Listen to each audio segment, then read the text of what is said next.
Some Letters of St. Bernard, Part 5. Letter 28, circa A.D. 1130, to the Abbots assembled at Soissons. Bernard urges the Abbots zealously to perform the duty for which they had met. He recommends to them a great desire of spiritual progress, and begs them not to be delayed in their work if lukewarm and lax persons should perhaps murmur. To the Reverend Abbots met in the name of the Lord in chapter at Soissons, Brother Bernard, Abbot of Clairvaux, the servant of their holiness, health and prayer, that they may see, establish, and observe things which are right. I greatly regret that my occupations prevent me from being present at your meeting, at least in body, for neither distance nor a crowd of cares are able to banish my spirit, which prays for you, feels with you, and rests among you.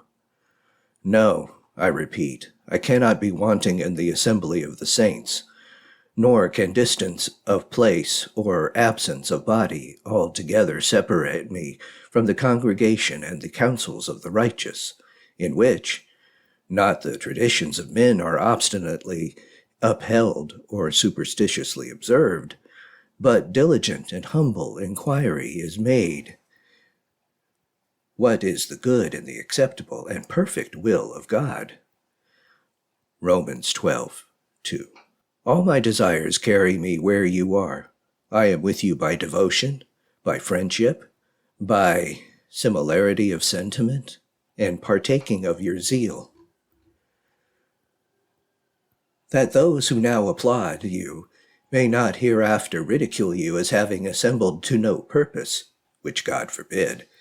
Strive, I beseech you, to make your conduct holy and your resolutions good, for too good they cannot be. Grant that you may be too just or even too wise, yet it is plain that you cannot be good beyond measure, and indeed, I read, do not carry justice to excess. Ecclesiastes 7:17. I read, be not wiser than is fitting. Romans 12:3. But it is ever said, do not carry goodness to excess, or take care not to be too good. No one can be more good than it behoves him to be. Paul was a good man, and yet he was not at all content with his state. He reached forward gladly to the things that were before, forgetting those that were behind. Philippians 3:23. And striving to become continually better than himself. It is only God who does not desire to become better than he is, because that is not possible. Let those depart both from me and from you who say, we do not desire to be better than our fathers, declaring themselves to be sons of lukewarm and lax persons, whose memory is in execration,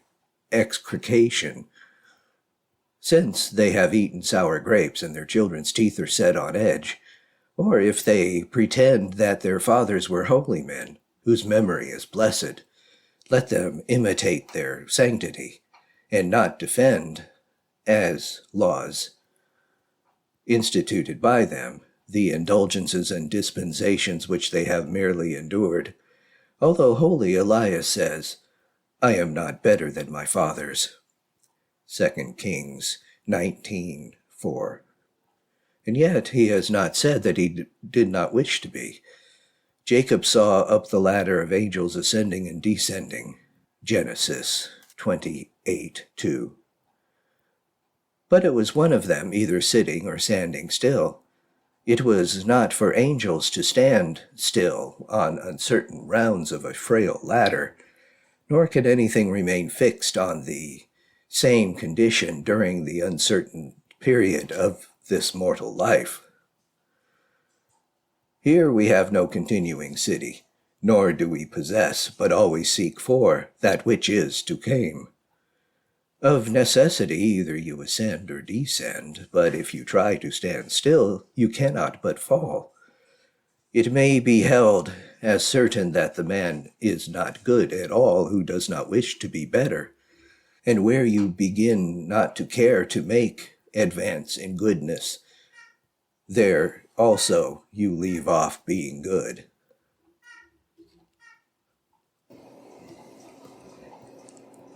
Let those depart from me and from you who call evil good and good evil.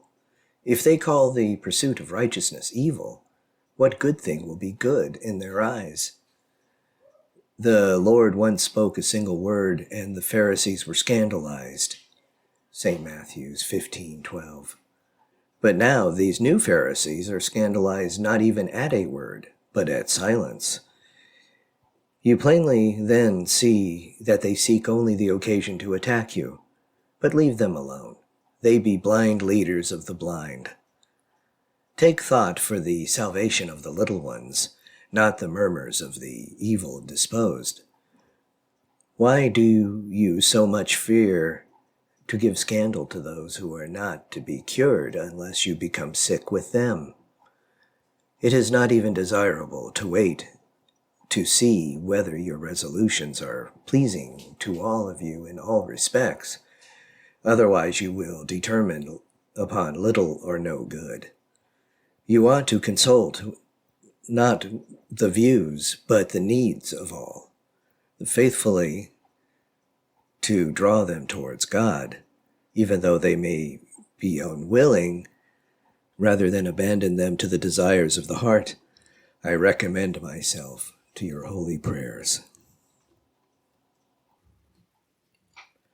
Letter 29 from A.D. 1132 to Henry, King of England.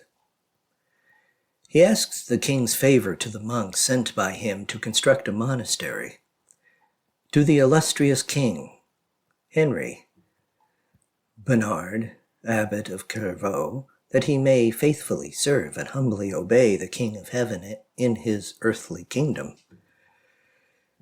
There is in your land a property, belonging to your Lord and mine, for which he preferred to die rather than it should be lost. This I have formed a plan for recovering and am sending a party of my brave followers to seek, recover, and hold it with a strong hand, if this does not displease you. And these scouts, whom you see before you, I have sent beforehand on this business to investigate wisely the state of things, and bring me faithful word again. Be so kind as to assist them as messengers of your Lord, and in their persons fulfill your feudal duty to him. I pray him to render you, in return, happy and illustrious, to his honor, and to the salvation of your soul, to the safety and peace of your country, and to continue to you happiness and contentment to the end of your days.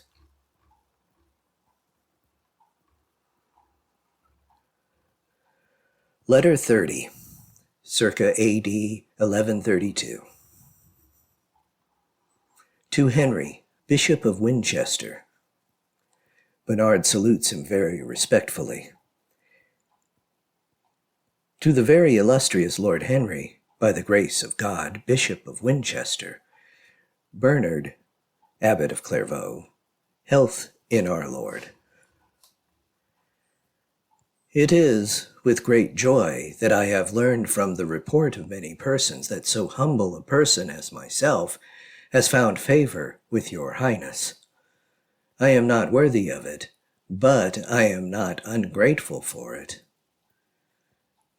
I return you, therefore, thanks for your goodness, a very unworthy return, but all that I am able to make. I do not fear but that you will receive the humble return that I make, since you have been so kind to forestall me by your affection and the honor that you have done to me. But I defer writing more until I shall know, by some token, And if you fit to send one, how you shall receive these words. You may easily confide your reply in writing, or by word of mouth, if it so please you, to Abbot Ogre, who is charged to convey to you this note.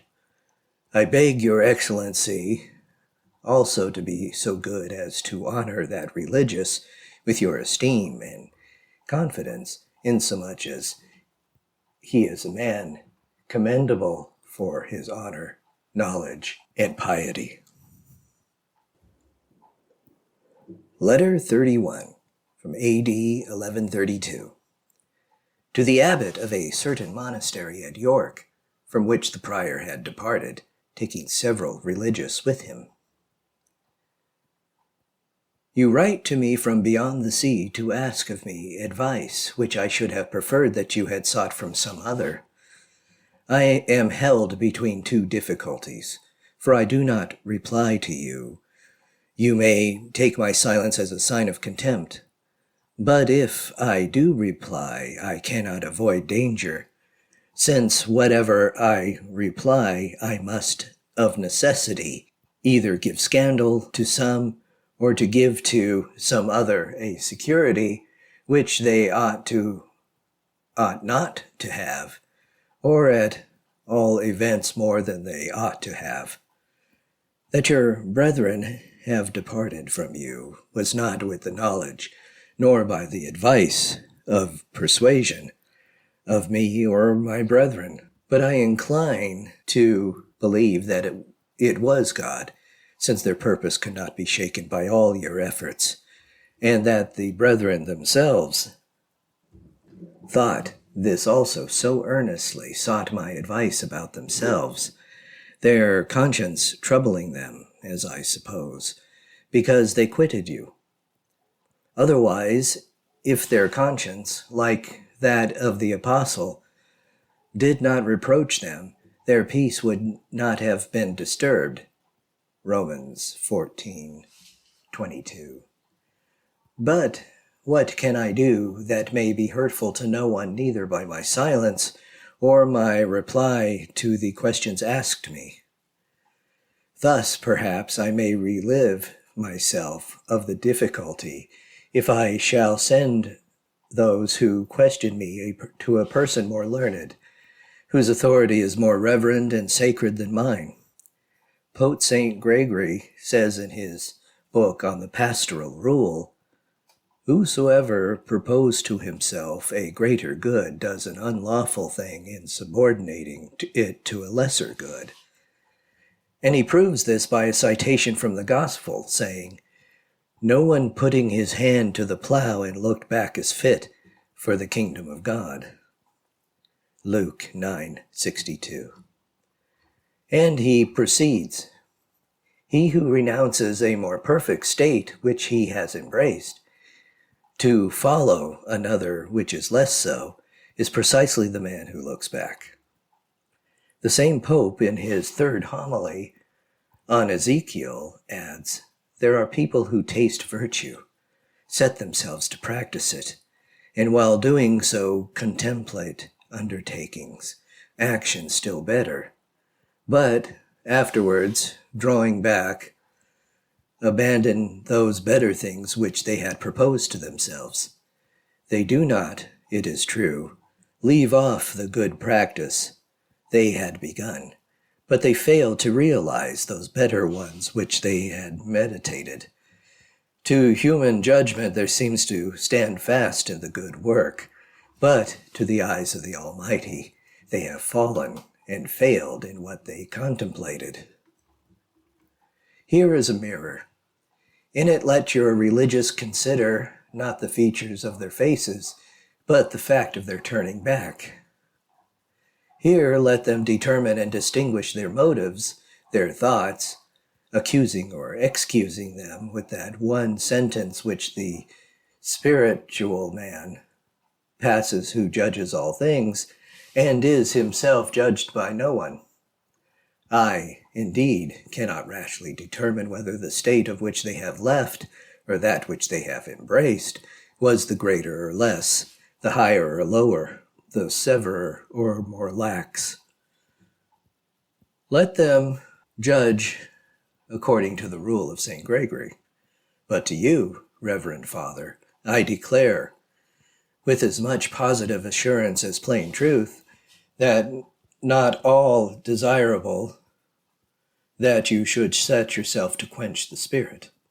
Hinder not him, it is said, who is able to do good, but if thou canst, do good also thyself. Proverbs 3:27. It more befits you to be poured of the good works of your sons, since a wise son is the glory of his father. For the rest, let no one make it a cause of complaint against me that I have not hidden in my heart the righteousness of God, unless perhaps I have spoken less of it than I ought, for the sake of avoiding scandal. Letter 32, A.D. 1132. To Thurston, Archbishop of York. Bernard praises his charity and beneficence towards the religious. To the very dear Father and Reverend Lord Thurston, by the grace of God, Archbishop of York, Bernard, Abbot of Clairvaux, wishes thee fullest health. The general good report of men, as I have experienced, has said nothing in your favor, which the splendor of your good works does not justify. Your actions, in fact, show that your high reputation, which fame had previously spread everywhere, was neither false nor ill-founded, but manifest and certain. Especially of late, how brilliantly has your zeal for righteousness and sacerdotal energy shone forth in the defense of the poor religious who have no other helper. Once, indeed, the whole assembly of saints used to venerate your works of mercy and alms deeds, but in doing so it narrated always what is common to you with very many. Since whosoever possesses the goods of this world is bound to share them with the poor. But this is your episcopal task. This the noble proof of your paternal affection. This is your truly divine. Once, indeed, the whole assembly of the saints used to venerate your works of mercy in alms deeds, but in doing so it narrated always what is common to you with very many. Since whosoever possesses the goods of this world is bound to share them with the poor. But this is your episcopal task, and this the noble proof of your paternal affection, this your truly divine fervor, the zeal which no doubt has inspired and aroused in you who makes his angels spirits and his ministers a flaming fire. This, I say, belongs entirely to you. It is the ornament of your dignity, the badge of your office, the adornment of your crown. It is one thing to fill the belly of the hungry, and quite another thing to have a zeal for holy poverty. The one serves nature, the other grace. Thou shalt visit the kind, he says, and thou shalt not sin, Job 24. Therefore he who nourishes the flesh of another sins in doing so, but he honors the sanctity of another, does good to his own soul. Therefore he says again, keep your alms in your own hand until you find a righteous man to whom to give it. For what advantage? Because he who receives a righteous man in the name of a righteous man shall receive a righteous man's reward. Matthew 10:41. Let us then discharge the debt that nature requires of us, that we may avoid sin, but let us be co-workers with grace, that we may merit to become sharers of it. It is this that I so admire in you, as I acknowledge that it was given to you from above. O Father, truly reverend and to be regarded with the sincerest affection, the praise for what you have laid out of your temporal means to the relief of our necessities will be blended with praises of God forever. Letter 33, A.D. 1132. To Richard, Abbot of Fountains, and his companions, who had passed over to the Cistercian order from another. He praises them for the renewal of holy discipline. How marvelous are these things which have heard and learned, which the two Geoffreys have announced to me, that you have become newly fervent with the fire from on high, from weakness that you have become strong, that you have flourished again with new sanctity. This is the finger of God secretly working, softly renewing, healthfully changing not, indeed, bad men into good, but making good men better. Who will grant unto me to cross over to you to see this great sight? For that progress in holiness is not less wonderful or less delightful than that conversion. It is much more easy, in fact, to find many men of the world converted to good than one religious who is good at becoming better than he is. The rarest bird in the world is the monk who ascends ever so little from the point which he has once reached in his religious life. Thus the spectacle which you present, dearest brethren, is more rare and salutary, not only to men who desire greatly to be helper of your sanctity, but it rightly rejoices in the whole of Church of God as well, since the rarer it is, more glorious it is also. For prudence made it a duty to you to pass beyond that mediocrity so dangerously near to defect, and to escape from that lukewarmness which provokes God to reject you. It was even a duty of conscience for you to do so, since you know that it is not safe for men who have embraced the holy rule to halt before having attained the goal to which it leads. I am exceedingly grieved that I am obliged by the pressing obligations of the day and haste of the messenger to express fullness of my affection with a pen so brief, and to comprise the breadth of my kindness for you within the narrow limits of this billet. But if anything is wanting, Brother Geoffrey will supply it by word of mouth.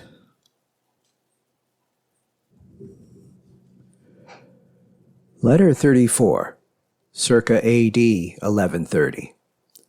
Hildebert, Archbishop of Tours, to the Abbot Bernard. The reputation of Bernard for sanctity induces Hildebert to write to him and ask for his friendship.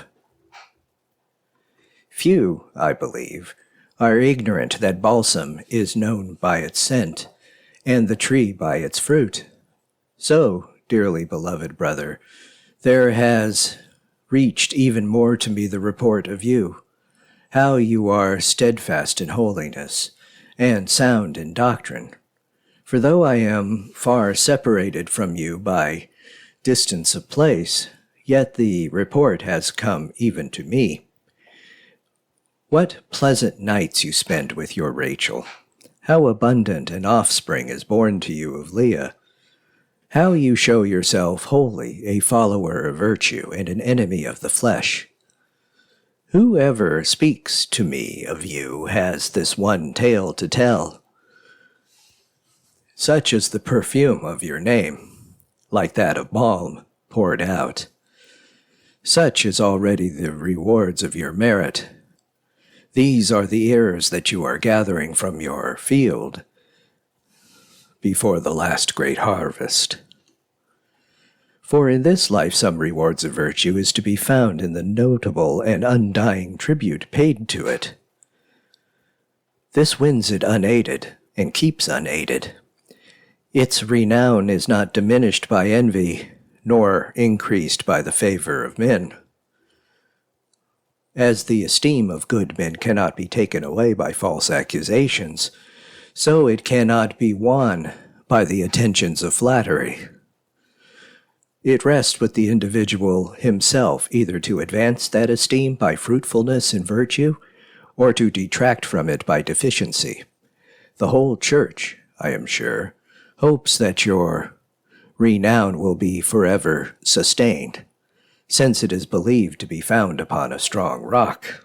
As for me, having heard this report of you everywhere, with desire I have desired to be received into the inmost shrine of your friendship, and to be held in remembrance in your prayers when, stealing yourself from converse with mortals, you speak on behalf of mortals to the King of Angels. Now this is my desire was much increased by Gebuin, Archdeacon of Troyes, a man eminent as well for his piety as for his learning. I should have thought it my duty to commend him to you, if I were not sure that those whom you deem worthy of your favor need no further condemnation. I wish, however, that you should know that it was through this information I learned that you are in the Church, one who art fit to be a teacher of virtue, both by precept and example. But not burden you with too long a letter, I bring my writing to an end. Though end the above petition, I will not until I have the happiness to obtain what I have asked. I beg you to tell me by a letter in reply how you are disposed with regard to it. Letter 35, circa AD 1130. A reply to the Abbot Bernard to Hildebert, Archbishop of Tours. He repays his praises with praises. A good man out of the good treasure of his heart bringeth forth good things. Your letter so redounded to your honor as well as to mine, that I gladly welcomed it, reverend sir, as giving me an occasion of addressing to you the praise of which you are so well worthy, and as affording me just satisfaction that you have done me so much honor, as that your highness should deign to stoop to me, and to show so much esteem for my humble person. Indeed, for one in high place, not to be studious of high things, but to condescend to those of low estate, is a thing that which there is nothing more pleasing to God, or more rare among men. Who is the wise man, except he who listens to the counsel of wisdom, which says, "The greater art thou, the more humble thyself before all." This humility you have shown towards me, the greater towards the less, an elder to a younger. I, too, could extol your proved wisdom in due praises, perhaps more just than those of which your wisdom deemed me worthy. It is of great importance in order to gain assured knowledge of things, to rely on exact acquaintance with facts, rather than on the uncertain testimony of public rumor. And then what we have proved for certain we may proclaim without hesitation. What you are pleased to write to me about myself, it is for you to ascertain. I find an undoubted proof of your merit in your letter, though it be so full of praises. For though another, perhaps, might be pleased with the marks of learning therein, with its sweet and graceful language, its clear style, its easy and commendable art, I place before all this the wonderful humility whereby your greatness has cared to approach one so humble as I, you overwhelm me with praises, and to seek for my friendship. As for what refers to me in your letter, I read it not as describing what I am, but what I wish to be, and what I am ashamed of not being. Yet whatever I am yours, and if, by the grace of God, I ever become anything better, be sure, most reverend and dear Father, that I shall remain yours. Letter 36, circa A.D. 1131. To the same Hildebert, who had not yet acknowledged the Lord Innocent as Pope. He exhorts him to recognize Innocent, now in exile in France, owing to the schism of Peter Leonis, as rightful pontiff. To the great prelate, most exalted in renown, Hildebert, by the grace of God, Archbishop of Tours, Bernard, called Abbot of Clairvaux, sends greetings and prays that he may walk in the Spirit and spiritually discern all things. To address you in the words of the prophet, consolation is hid from their eyes, because death divideth between brethren. Hosea 13:14.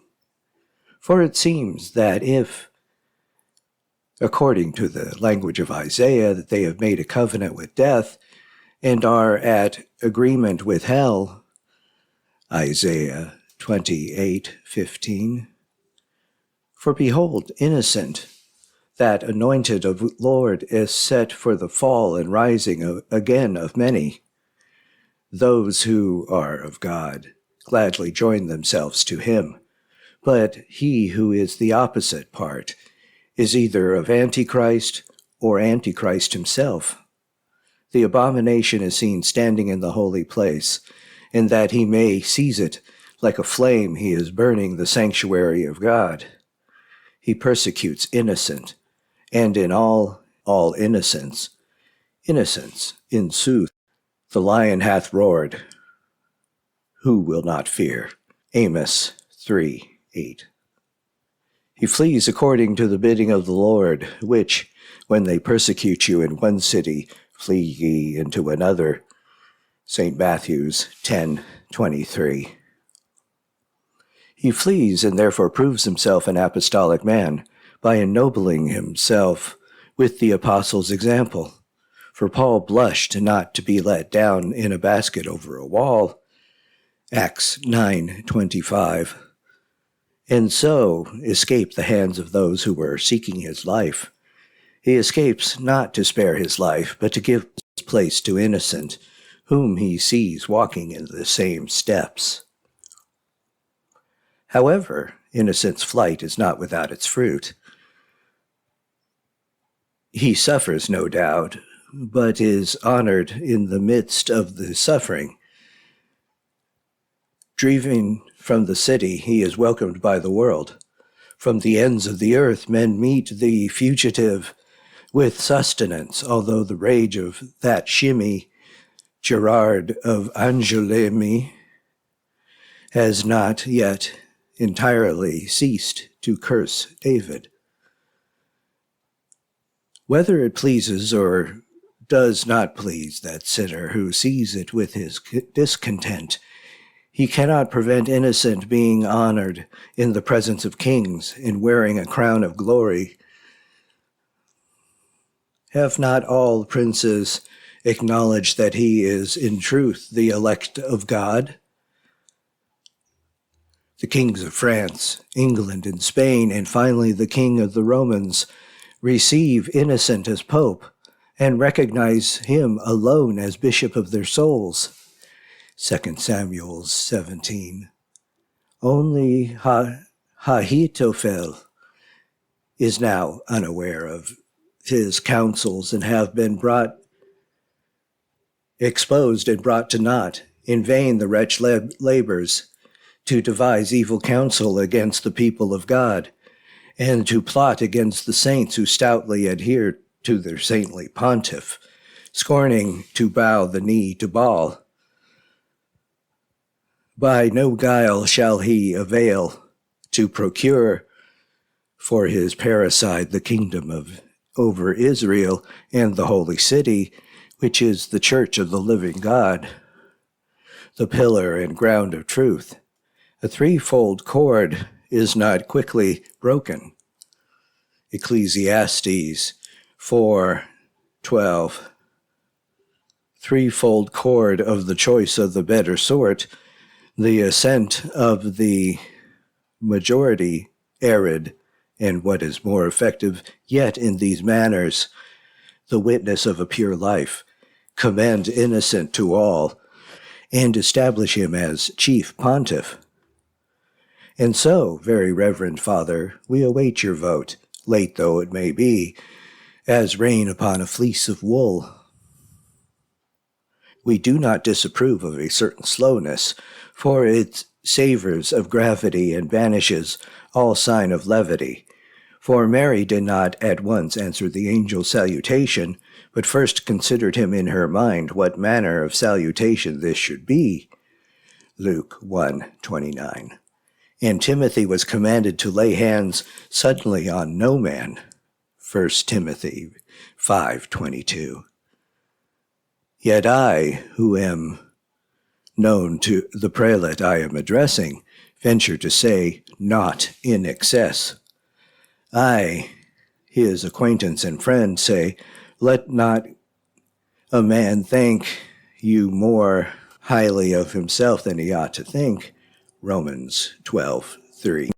Silly women alone has, with a new boldness, even essayed the valor of your heart, and dared to shake to its base so mighty a pillar of the church. I trust, however, that though shaken, it is not tottering to its fall. For the friend of the bridegroom standeth and rejoiceth at the bridegroom's voice. John 3:29. The voice of joy and health, the voice of unity and peace. Letter 37, circa A.D. 1131, to Magister Geoffrey of Loretto. He asks his assistant in maintaining the pontificate of Innocent against the schism of Peter Leonis. We look for scent in flowers, and for savor in fruits. And so, most dearly beloved brother, we look for scent in flowers, and for savors in fruits. And so, dearly beloved brother, attracted by the scent of your name, which is as a perfume poured forth, I long to you also in the fruit of your work. For it is not I alone, but even God himself, who has need of no man, yet who, at the crisis, needs your cooperation, and if you do not act falsely towards us. It is a glorious thing to be able to be a fellow worker with God, but perilous to be able not to be so. Moreover, you have the favor of God and man. You have knowledge, a spirit of freedom, a speech both lively and effectual, seasoned with salt. And it is not right that with all these great gifts you should fail the bride of Christ in such danger, for you are the friend of the bridegroom. A friend is best tried in times of need. What then? Can you continue at rest while your mother, the church, is grievously distressed? Rest has had its proper time, and holy peace has still now freely and duly done its work. It is now the time for action, because they have destroyed the law, the beast of the apocalypse. Apocalypse 13:5-7. To whom is given a mouth speaking blasphemies, and to make war with the saints, is sitting on the throne of Peter, like a lion ready for his prey. Another beast also stands hissing at your side, like a whelp lurking in secret places. The fiercer here and the craftier there are met together in one against the Lord and his anointed. Let us then make haste to burst their bonds, and to cast away their cords from us. I, for my part, together with the other servants of God who are set on fire with the divine flame, have labored with the help of God to unite the nations and kings in one, in order to break down the conspiracy of evil men and to destroy every high thing that exalts itself against the knowledge of God. Nor have I labored in vain. The kings of Germany, France, England, Scotland, Spain, and Jerusalem, with all the clergy and people, side with and adhere to the Lord Innocent, like sons to a father, like members of their head, being anxious to preserve the unity of the Spirit in the bond of peace. And the Church is right in acknowledging him, whose reputation is discovered to be more honorable, and those election is found to be more sound and regular, having the advantage as well by the merit as well as by the number of electors.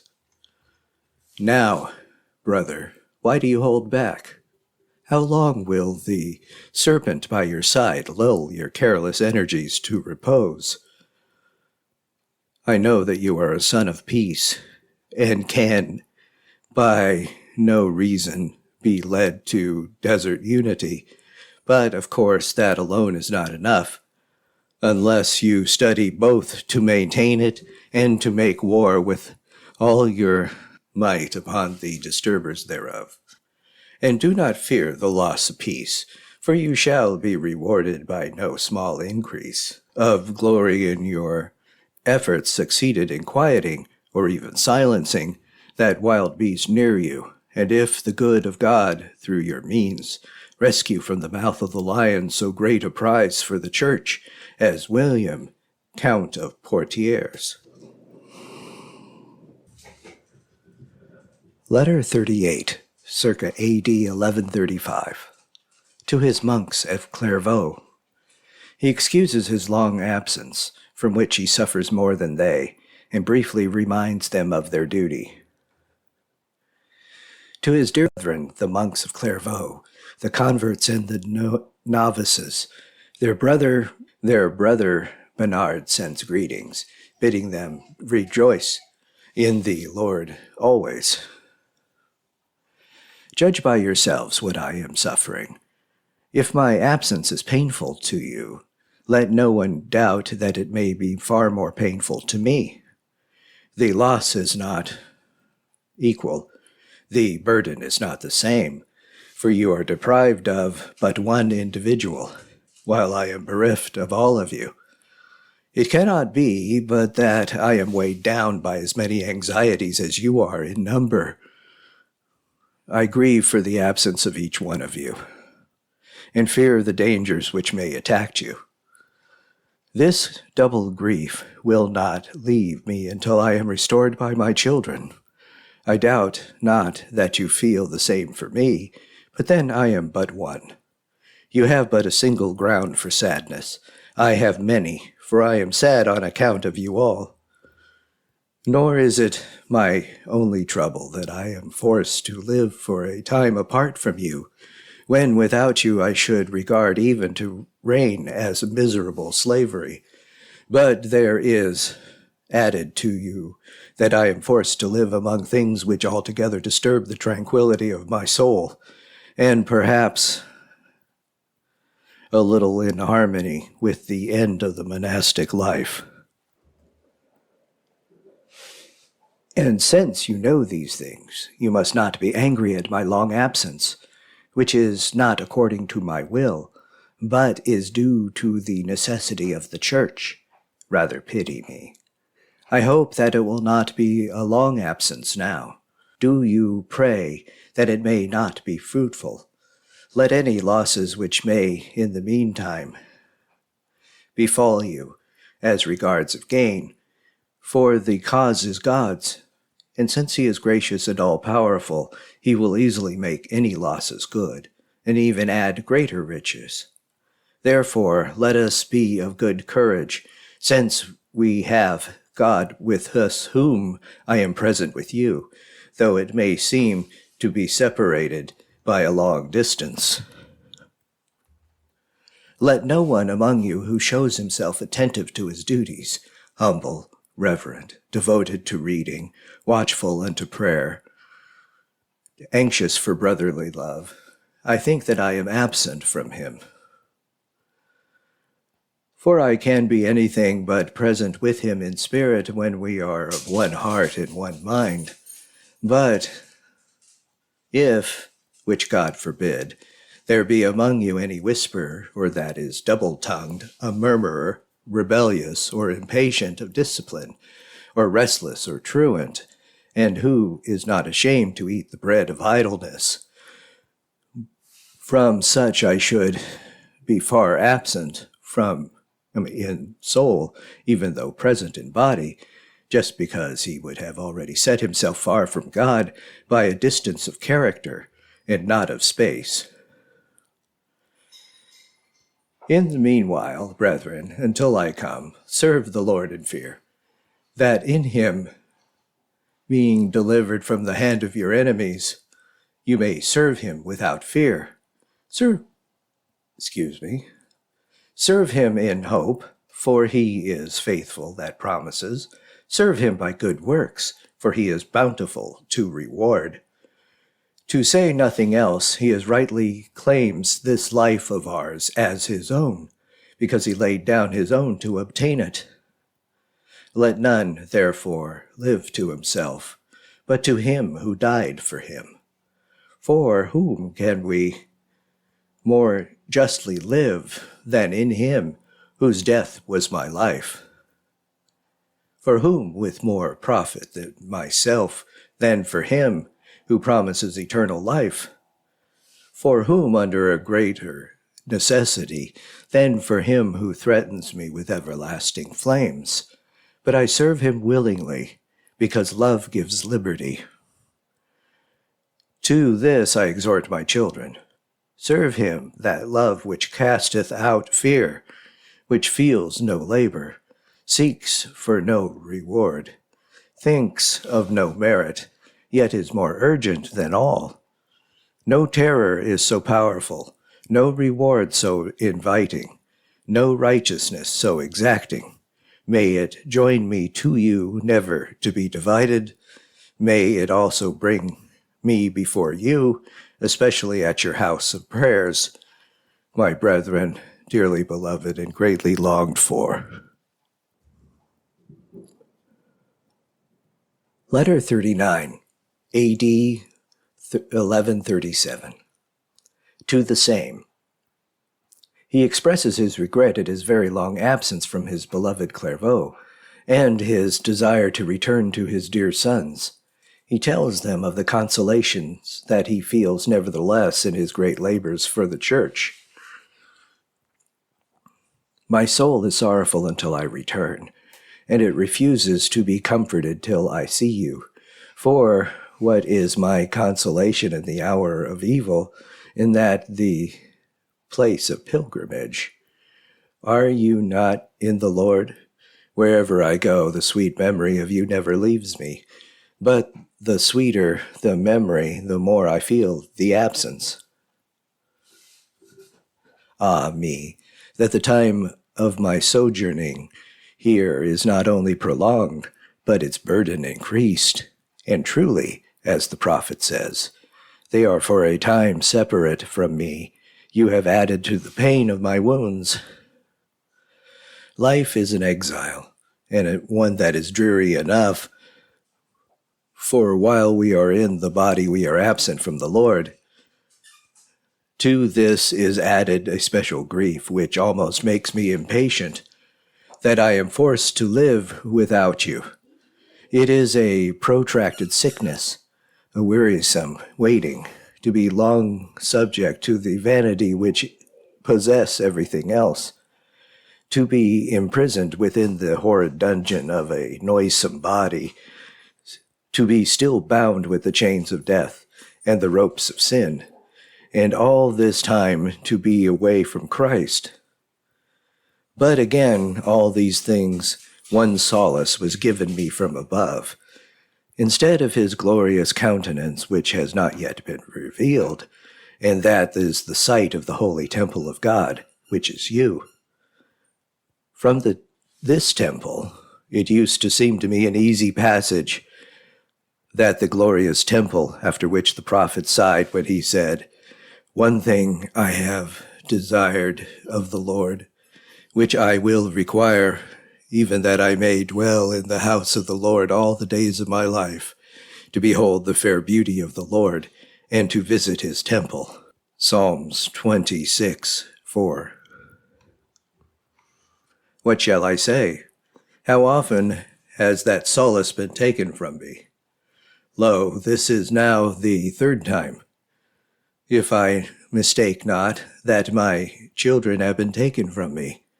The babes have been too early weaned, and I am not allowed to bring up those whom I begot through the gospel. In short, I am forced to abandon my own children and to look after those of others, and I hardly know which is more distressing, to be taken from the former, or to have to do the latter. O good Jesu, is my whole life thus to waste away in grief, in my years in mourning? It is good for me, O Lord, rather than to die than to live. Only let it be amongst my brethren, those of my own household, those who are dearest to my heart. That, as all know, is sweet and safe and more natural. Nay, it would be a loving act to grant me that I might be refreshed before I go away, and be no more seen. But if it please my Lord that the eyes of a father who is not worthy to be called a father should be closed on the hands of his sons, that they may witness his last moments, soothe his end, and raise his spirit by their loving prayers to the blissful fellowship. If you think him worthy to have his body buried with the bodies of those who are blessed, because poor, if I found favor in his sight, this I most earnestly ask, that I may obtain by the prayers and merits of these my brethren. Nevertheless, not my will, but thine be done. Not for my own sake do I wish either for death, but it is only right that you have heard of my grief, and you should know that consolation I have. The first solace for all the trouble and misfortune that I undergo is the thought that the cause I strive for is that of him to whom all things live. Whether I will or no, I must live for him who bought my life at the price of his own, and who is able as a merciful and righteous judge to recompense us in that day, that whatever we may suffer for him. But if I have served as a soldier against my will, it will be only at a dispensation that has been entrusted to me, that I shall be an unprofitable servant. But if I serve willingly, I shall have glory. In the consideration, then, I breathe again for a little. My second consolation is that, often, without any merit of mine, grace from above has crowned me in my neighbors, and that I grace in me not in vain, but I have many times found, as you have seen to some extent. But how necessary just now the presence of my feebleness is the Church of God, I would say, for your consolation, were it not that I would sound like boasting. But as it is better that you should learn it from others. Moved by the pressing request of the emperor, by the apostolic command, as well as by the prayers of the church and the princes, whether with my will or against my will, weak and ill, and, to say truth, carrying about with me the pallid image of the King of Terrors, I am borne away to Apulia.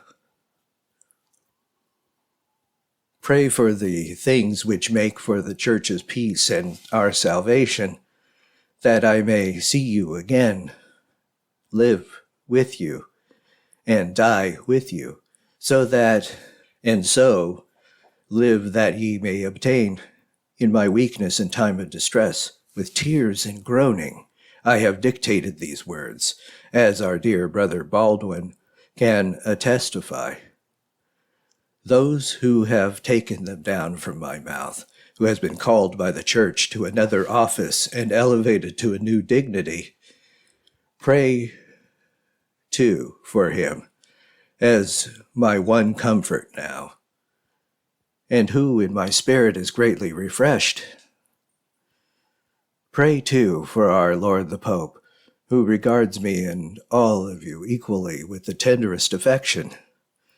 Pray, too, for my Lord the Chancellor, who is to me as my mother, and for those who are with him, my Lord Luke, the Lord Chrysogonus, and Master Ivo, who show themselves as brothers. They are with me, Brother Bruno and Brother Gerard. Salute you and ask for your prayers.